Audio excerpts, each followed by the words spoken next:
Muy buenos días. Hoy vamos a ver en esta sesión número 3 el tema conocimiento y sus corrientes epistemológicas. El objetivo de esta sesión es conocer las principales corrientes epistemológicas de la teoría del conocimiento. Nosotros vamos a poder identificar los principales problemas de la teoría general de conocimiento, así como diferenciar las diversas posiciones que asumen la posibilidad del conocimiento. También nosotros vamos a explicar las diversas posiciones que asumen la teoría del conocimiento y vamos a explicar los enfoques epistemológicos principales encontrados en el origen del conocimiento. Vamos a ver tres temas principales derivados del problema general del conocimiento. Primero vamos a ver si el conocimiento es posible o no. En cuestión de la posibilidad del conocimiento, aquí vamos a ver diversas corrientes, algunas se pueden considerar extremas, otras son intermedias, en cuanto a si es posible o no el conocimiento. En este tema vamos a tener el dogmatismo, el escepticismo, el subjetivismo y relativismo, el pragmatismo y el criticismo. En cuanto al origen del conocimiento, en donde radica, vamos a tener al racionalismo, el empirismo, el intelectualismo y el apriorismo. Y como tercer tema, vamos a tener la esencia del conocimiento. Aquí vamos a ver en la esencia del conocimiento tres tipos de soluciones. Las soluciones premetafísicas, el objetivismo y el subjetivismo. Las soluciones metafísicas, el realismo, idealismo y fenomenalismo. Y las soluciones teológicas, que estas son la solución monista y panteísta y la solución dualista y teísta. Muy bien, como introducción vamos a tener que en la filosofía se encuentran múltiples reflexiones epistemológicas de Sócrates y Platón, cuyas investigaciones se encuentran basadas en lo metafísico y lo psicológico. Por su parte, Locke, en su ensayo sobre el entendimiento humano, funda la teoría del conocimiento como disciplina independiente al investigar el origen, esencia y certeza del conocimiento humano. Por su parte, Kant, en Crítica de la razón pura, trata de dar una fundamentación crítica del conocimiento científico de la naturaleza. Como método trascendental, él se pregunta ¿cómo es posible el conocimiento? Y por último, Finch nos habla de la teoría de la ciencia y cómo surgen las primeras confusiones entre la teoría del conocimiento y la metafísica, siendo uno de los principales precursores del neocantismo. Vamos a ver una serie de conceptos y definiciones antes de entrar en los problemas en cuestión del conocimiento.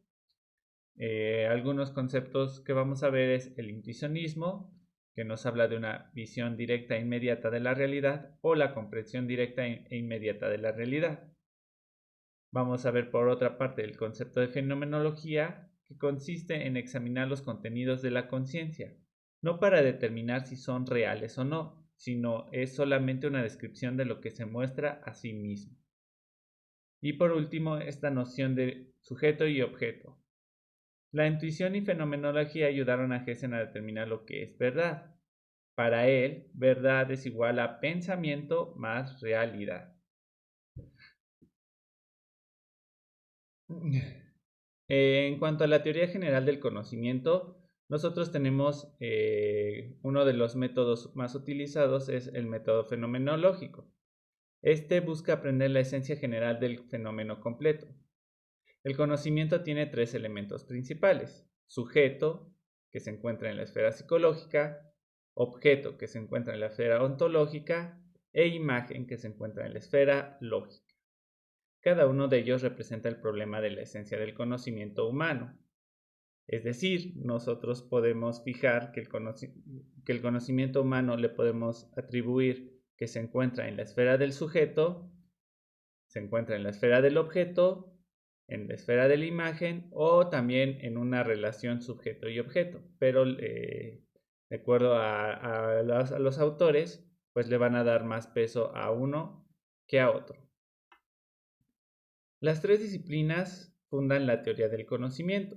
El método fenomenológico no decide sobre la justeza y verdad de la realidad. Es solo un método, no es una teoría. y esta fenomenología no admite lo que no se puede verificar. El método fenomenológico no va a estudiar cuestiones que tengan que ver con en el ámbito de la metafísica porque, por ejemplo, Dios es un concepto que no puede ser verificado, la conciencia y bueno, cuestiones de mundo, etcétera. A nivel conceptual, pues si no puede ser verificado, pues de acuerdo a la fenomenología no se admite. En cuanto a los problemas de los datos fenomenológicos, nosotros tenemos tres tipos de problemas que podemos encontrar en cuanto a los datos fenomenológicos. Primero, podemos encontrar un problema en cuanto a la posibilidad del conocimiento humano. ¿Puede realmente el sujeto aprender del objeto? O sea, nosotros podemos, como seres humanos pensantes, realmente aprender de las características del objeto. Podemos llegar a esta idea de sustancia, podemos llegar a conocer todas sus características, la esencia, o solamente nos quedamos con una imagen parcial de lo que es el objeto. El origen del conocimiento nos habla de dónde parte el conocimiento, si es la razón o la experiencia la fuente de conocimiento humano. O sea, podemos tener ideas innatas o no, todo se deriva de la experiencia o no. Entonces, ¿de dónde radica la fuente del conocimiento? Este es este segundo punto. El tercero es la esencia del conocimiento humano. ¿Es el objeto quien determina el sujeto o es al revés? ¿Quién determina a quién? Nuestras sensaciones, nuestras percepciones son lo que determinan al objeto, o es el objeto en sí quien nos afecta, nos impacta y nos va determinando. Como cuarto punto tenemos las formas de conocimiento humano. Aquí lo que se pregunta es si el conocimiento es racional o puede ser intuitivo. Y por último, tenemos el criterio de la verdad. ¿Cómo sabemos que nuestros conocimientos es verdadero? Cada uno de ellos lo vamos a ver en la siguiente sección.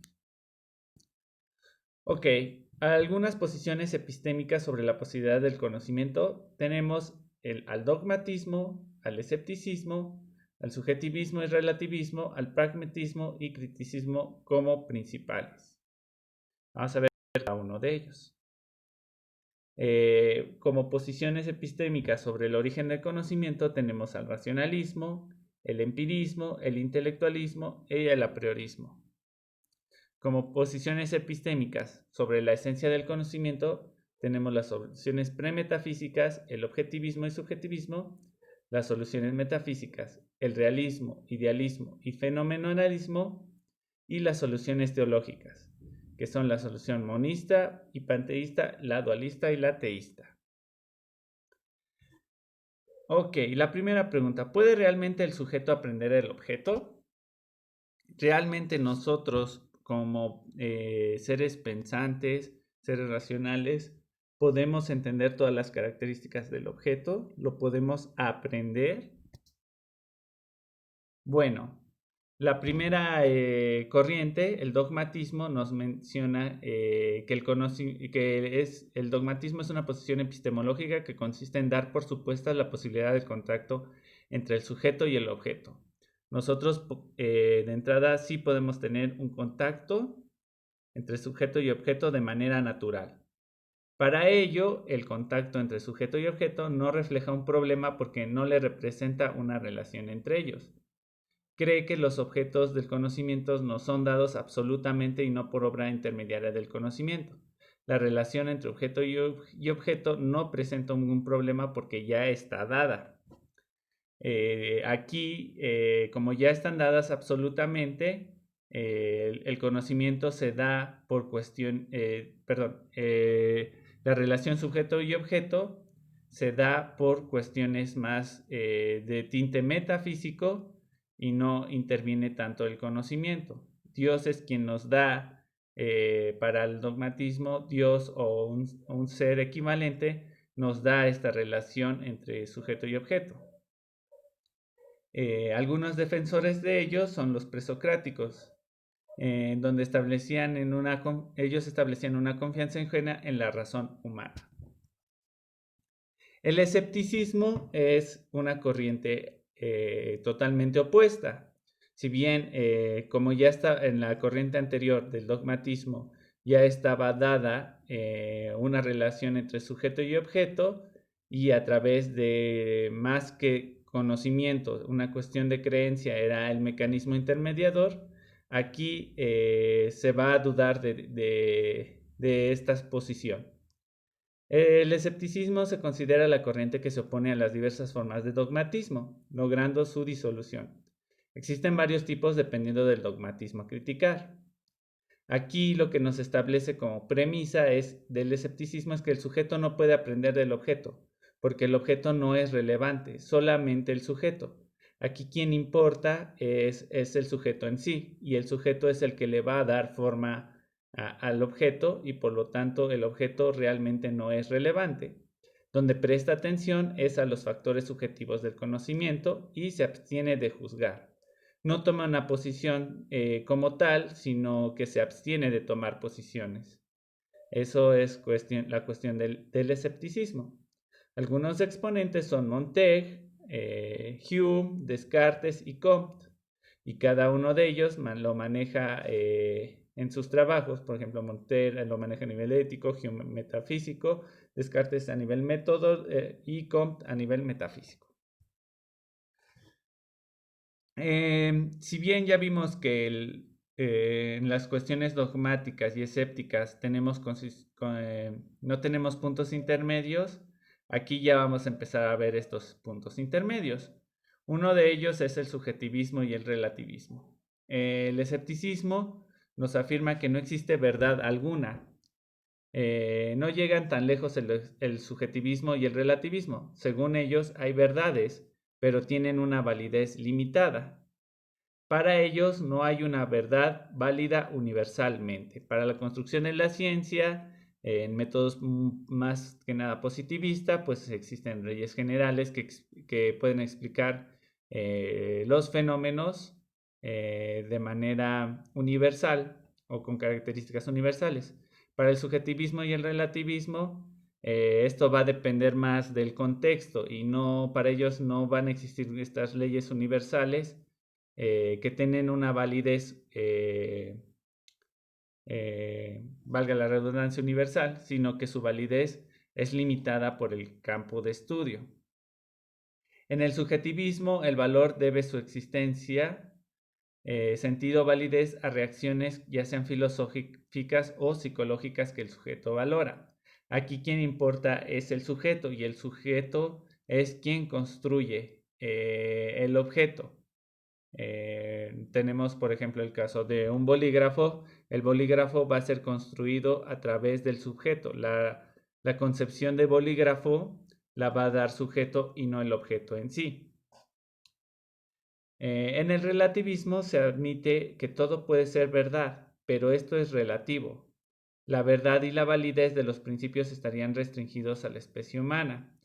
Si algo es válido o si encuentras una verdad o no, va a depender de las cuestiones de sujeto, de percepción, en la cual pues va a limitar esta validez universal. Para en el campo académico nosotros tenemos lo que es un comité que va a definir a través del método científico que los descubrimientos sean científicamente válidos o no, y requiere su aprobación para demostrar que es un trabajo científico. Entonces, aquí en el relativismo, pues nada es absoluto, todo es relativo de acuerdo a Einstein. Tenemos aquí el pragmatismo como otra corriente un poco más intermedia que entre el dogmatismo y el escepticismo. Y esta corriente de pensamiento, su principal base es que define al hombre como un ser que no es de primera instancia un teórico pensante, sino es un hombre de voluntad o acción. Nos dicen que su intelecto está al servicio de su voluntad y acción, y para ello el intelecto es para el hombre, no para investigar ni conocer la verdad, sino para poder orientarse en la realidad. Nosotros aquí vamos a tener una visión también muy parecida al subjetivismo y relativismo, pero centrada más en cuestiones de la utilidad. O sea, el conocimiento sirve para que sea útil para el hombre, para que pueda desenvolverse en la realidad y no tanto para dejar un legado en la humanidad o una forma de pensar. Este tiene que ver mucho en el segundo punto que veíamos sobre resolver problemas prácticos en cuestiones de epistemología. Algunos de sus defensores son Peirce, Nietzsche, Dewey, James, etc. Y bueno, una de sus críticas es que ha pasado por alto el valor de la esfera lógica, al ignorar el valor extrínseco del pensamiento humano. El criticismo es una posición intermedia entre el dogmatismo y el escepticismo. Aquí se caracteriza por estar convencido de que es posible el conocimiento, de que hay una verdad, también une a la confianza en el conocimiento humano en general y desconfía del conocimiento humano en particular. Este se caracteriza por examinar todas las afirmaciones de la razón humana y no acepta nada despreocupadamente. Siempre se pregunta por los motivos y pide cuenta a la razón humana. Es reflexivo y crítico. Esta posición va a caer en un sentido de que nosotros no, como seres pensantes, no vamos a creer todo lo que se nos presentan, ni tampoco vamos a no creer todo lo que se nos presenta. Entonces, el conocimiento, aquí vamos a tomar al conocimiento para generar posturas y tener razones y argumentos que nos permitan generar pensamiento reflexivo y pensamiento crítico. Eso en cuanto a las cuestiones principales, vamos a ver nosotros cómo se origina el conocimiento.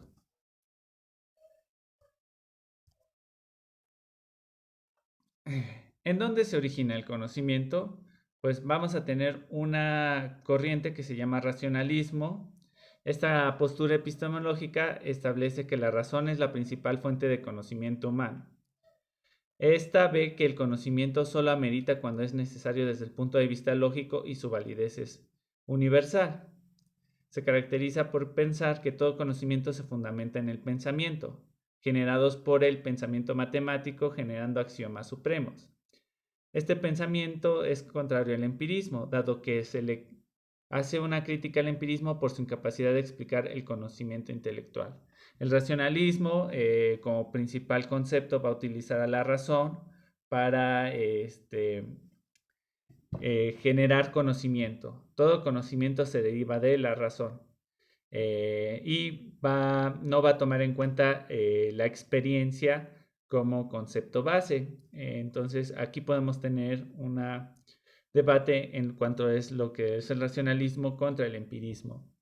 Y bueno, centra un poco más en cuestiones del pensamiento, principalmente el pensamiento matemático va a ser el principal para desarrollar estos axiomas supremos, que tenga el conocimiento una validez universal y que pueda ser aplicado en todo el mundo. El empirismo es una posición contraria al racionalismo. Esta afirma que la experiencia es la única fuente de conocimiento humano. La anterior nos mencionaba que si bien la razón es la fuente de conocimiento humano, ahora se ve todo lo contrario y nos va a decir que la experiencia es la única fuente. El empirismo se caracteriza por repudiar el conocimiento a priori.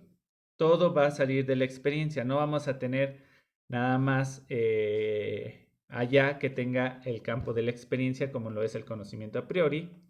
Y el intelecto existe porque estuvo antes en contacto con los sentidos.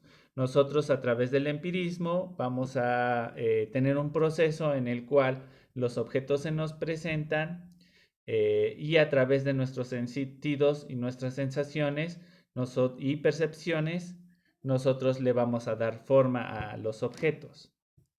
Y no podemos conocer, en el empirismo tiene una base de que nosotros no podemos conocer cosas que vayan más allá de nuestros sentidos, como por ejemplo puede ser Dios, el alma, etc. Características. Esta parte de los hechos concretos. Se guía por una idea determinada, comprueba los hechos mediante la observación y hay un proceso de sensación y reflexión. El intelectualismo. Ya vimos dos corrientes que son extremadamente opuestas. El intelectualismo es una posición intermedia entre el racionalismo y el empirismo. Para esta, la experiencia y la razón son parte del proceso de producción del conocimiento. Y bien, ¿cómo se media el racionalismo y el empirismo bajo esta corriente? Bueno, el intelectualismo reconoce que existen conceptos que derivan de la experiencia, pero que los datos obtenidos de esta no son los únicos válidos. Si bien en el empirismo utiliza la experiencia como única fuente de conocimiento, aquí reconoce que la experiencia es uno de los factores que podemos generar conocimiento, mas no es el único que puede ser válido. También reconoce un poco lo que son los conocimientos a priori y bueno, también nos menciona que en su defensa que en las representaciones intuitivas existen conceptos. El apriorismo, al igual que el anterior, es una posición intermedia entre la experiencia y la razón como fuente de conocimiento, pero el sentido es completamente opuesto al intelectualismo. Este considera que la razón y la experiencia son elementos del origen del conocimiento. Aquí se presentan elementos a priori independientes de la experiencia. El apriorismo considera que los elementos a priori como naturaleza formal, pero que son independientes de la experiencia. Y bueno, sobre las soluciones premetafísicas tenemos el objetivismo y el objetivismo. Aquí nosotros podemos generar la pregunta de quién determina el conocimiento. ¿Es el sujeto quien lo hace o es el objeto? En el objetivismo, el objeto determina al sujeto. Y como posición contraria tenemos el subjetivismo, que el sujeto determina al objeto. Entonces aquí no vamos a tener, en objetivismo y subjetivismo, vamos a tener unas posiciones contrarias en cuanto a la determinación del objeto. Las soluciones metafísicas. Nosotros tenemos varios enfoques que nos hablan sobre soluciones metafísicas. Uno de ellos es el idealismo metafísico, que establece que la realidad tiene por fondo fuerzas espirituales, potencias ideales. O sea, la realidad está afectada por cuestiones de Dios, alma, fantasmas, espíritus, etc. En el idealismo epistemológico nos habla que no hay cosas reales independientes de la conciencia. Esta corriente nos va a hablar de que las cosas reales están basadas en lo que es las cuestiones de conciencia. El realismo nos habla de que existen cosas reales independientes de la conciencia. Entonces aquí, en el punto anterior, si bien veíamos que las cosas reales no dependen de lo que son la conciencia, aquí hay cuestiones de cosas reales que van más allá de la conciencia, que es lo que construye la realidad. Y tenemos el fenomenalismo, que no conocemos las cosas tal como son en sí mismas, sino como aparecen entre nosotros. Aquí en este punto nos habla que las cosas se nos presentan más que conocerlas. Nosotros tenemos a través de nuestro contacto, de nuestras manifestaciones y a través de nuestra experiencia, se nos presentan los fenómenos. Entonces, aquí los fenómenos se aparecen, pero no podemos llegar a una idea dentro del objeto, a esta idea de sustancia para conocer realmente lo que es el objeto. Y bueno, como soluciones teológicas tenemos las soluciones monista y panteísta. Aquí tenemos que hay sujeto y objeto, hay pensamiento y ser, hay conciencia y cosas, son en realidad una dualidad. Una lógica muy establecida de que las cosas son blanco y negro, o es día y noche. Se piensa en se tiene una visión muy dualista, o es una o es otra. Y dualista y teísta, tenemos que la divinidad es la esencia de la relación entre sujeto y objeto. Dios, en este punto, Dios va a ser quien establezca esta realidad entre sujeto y objeto y va a ser el mecanismo intermediador. También lo va a hacer dentro del orden del pensamiento y el ser. Y bueno, hasta aquí terminamos. Esta es la bibliografía consultada y espero que les haya gustado. Que pasen un excelente día. Hasta luego.